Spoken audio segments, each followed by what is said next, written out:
റെക്കോർഡുകൾ ഭേദിച്ച Korean Netflix ത്രില്ലറായ squid ഗെയിമിന്റെ മൂന്നാമത്തെയും അവസാനത്തെയും സീസണിനായി കാത്തിരിക്കുകയായിരുന്നു ആരാധകർ. അങ്ങനെ ആരാധകരുടെ സ്വപ്ന സാഫല്യം നടന്നിരിക്കുന്നു. 2025 ജൂൺ 27 നെറ്റ്ഫ്ലിക്സിൽ സ്ക്വിഡ് ഗെയിം റിലീസായിരിക്കുന്നു. 21ാം നൂറ്റാണ്ടിലെ ഏറ്റവും സ്വാധീനമുള്ള പരമ്പരകളിലൊന്നിന്റെ ഏറ്റവും ഒടുക്കത്തെ സീസണാണിതെന്ന പ്രത്യേകതയുമുണ്ട് ഇതിന്. വീടിന്റെ വാടക കൊടുക്കാൻ നിവൃത്തിയില്ലാതെ ലാപ്ടോപ്പ് വരെ വിറ്റ ഹാങ് ഡോങ് ഹ്യൂക്കി എന്ന എഴുത്തുകാരന്റെ സ്വപ്ന പദ്ധതിയായിരുന്നു സ്ക്വിഡ് ഗെയിം.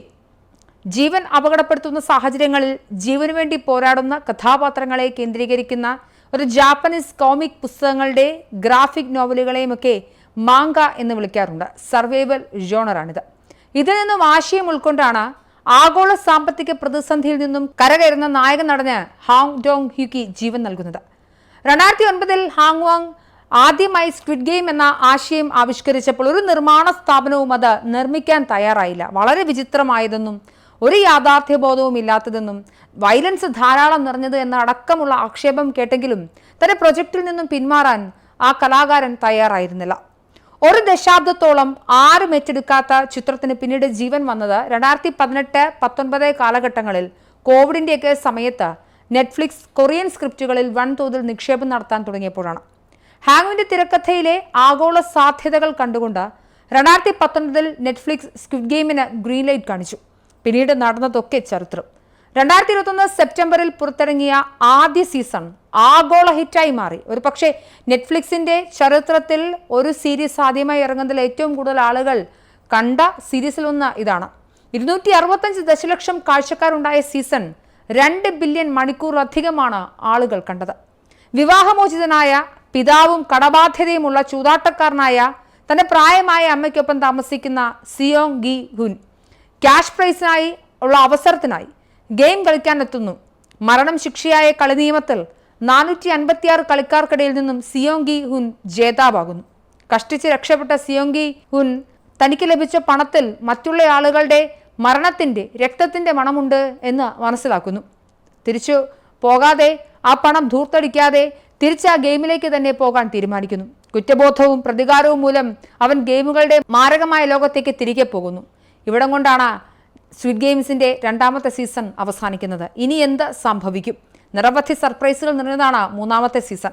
മുതലാളിത്ത ചൂഷണത്തെ വിമർശിക്കുന്ന ഷോയായ സ്ക്വിഡ് ഗെയിം ഇപ്പോൾ തന്നെ ആഗോള വ്യാപാര ഇടപാടുകളിലും സ്പിൻ ഓഫുകളിലും കോടിക്കണക്കിന് ആരാധകരുള്ള സീസണുകളൊക്കെ ആയി മാറിക്കഴിഞ്ഞു. എത്രയോ ബിസിനസ്സുകൾ സ്ക്വിഡ് ഗെയിമിന്റെ പേരിൽ പച്ചപിടിച്ചു. ഒരുപക്ഷെ സ്ക്വിഡ് ഗെയിമിന്റെ ആരാധകരുടെ കയ്യിൽ ആ പച്ച കളറിലുള്ള ജാക്കറ്റും പാൻറ്റും ഉണ്ടാകും.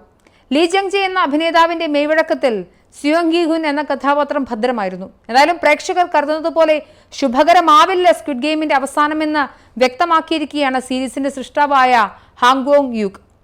Lee Jung Jae, Lee Byunghun, Wi Hajun, Park Gyu Young എന്നിവർ അഭിനയിക്കുന്ന ഈ സീസണിൽ പുതിയ ഗെയിമുകൾ, കഥാപാത്രങ്ങൾ, അപ്രതീക്ഷിതമായ ട്വിസ്റ്റുകളൊക്കെ ഉണ്ടാകുമെന്നും ഹാങ് വ്യക്തമാക്കി. ഈ സീസൺ വളരെ രസകരമായിരിക്കും, പക്ഷേ ഒരു ശക്തമായ സന്ദേശം അതിലുണ്ടാകും. നിങ്ങൾ പ്രതീക്ഷിക്കുന്നത് പോലെയാവില്ല എന്ന് സീരീസിലെ പ്രധാന വേഷം ചെയ്യുന്ന ലീ പറഞ്ഞിട്ടുണ്ട്. ഈ ചോദ്യങ്ങൾ സീരീസിന്റെ മുഖ്യ സന്ദേശമായി മാറും. 3 സീസണുകൾ കണ്ടതിന് ശേഷം എൻ്റെ ഉള്ളിൽ എത്ര മനുഷ്യത്വം അവശേഷിക്കുന്നുണ്ട് എന്ന് പ്രേക്ഷകർ സ്വയം ചോദിക്കണമെന്നും ഹാങ്ങു പറയുന്നുണ്ട്. 2024 ഡിസംബർ 26 പുറത്തിറങ്ങിയ സീസൺ 2 7 എപ്പിസോഡുകളാണ് ഉണ്ടായിരുന്നത്. സീസൺ 2ഉം സീസൺ 3ഉം ഒന്നിച്ചാണ് ചിത്രീകരിച്ചത്. എന്നാൽ തന്നെ 2025 ഷോ 3ാം സീസൺ ഇറങ്ങുമെന്നും നെറ്റ്ഫ്ലിക്സ് നേരത്തെ തന്നെ വ്യക്തമാക്കിയിരുന്നു. ജൂൺ 27 സീരീസ് റിലീസാകുമെന്ന് അറിയിച്ചുകൊണ്ട് നെറ്റ്ഫ്ലിക്സ് ഇതിന്റെ ട്രെയിലറൊക്കെ പുറത്തിറക്കിയപ്പോൾ വൻ ജനപ്രീതിയും ജനസ്വീകാര്യതയുമാണ് ലഭിച്ചത്. 2021 ഷോയുടെ അപ്രതീക്ഷിത വിജയത്തെ തുടർന്ന് ഏകദേശം 3 വർഷം എടുത്താണ് സീസൺ 2 വന്നത്. അതിന് പിന്നാലെ 2025 ജൂൺ 27 3ാം സീസണും എത്തിയിരിക്കുന്നു. ഈ ഷോ ആദ്യ സീസൺ മുതൽ തന്നെ വൻ വിജയമായിരുന്നു. അത് നെറ്റ്ഫ്ലിക്സ് ചരിത്രത്തിൽ ഏറ്റവും കൂടുതൽ ആളുകൾ കണ്ട പരമ്പരയായി മാറുകയും 17 എമ്മി നോമിനേഷനുകൾ നേടുകയും ചെയ്തു. 2ഓളം പുരസ്കാരങ്ങളും നേടി. എന്തായാലും ഞാനും ഇന്ന് സ്ക്വിഡ് ഗെയിം കാണുന്നുണ്ട്. ഞാനും സ്ക്വിഡ് ഗെയിമിന്റെ ആരാധികയാണ്.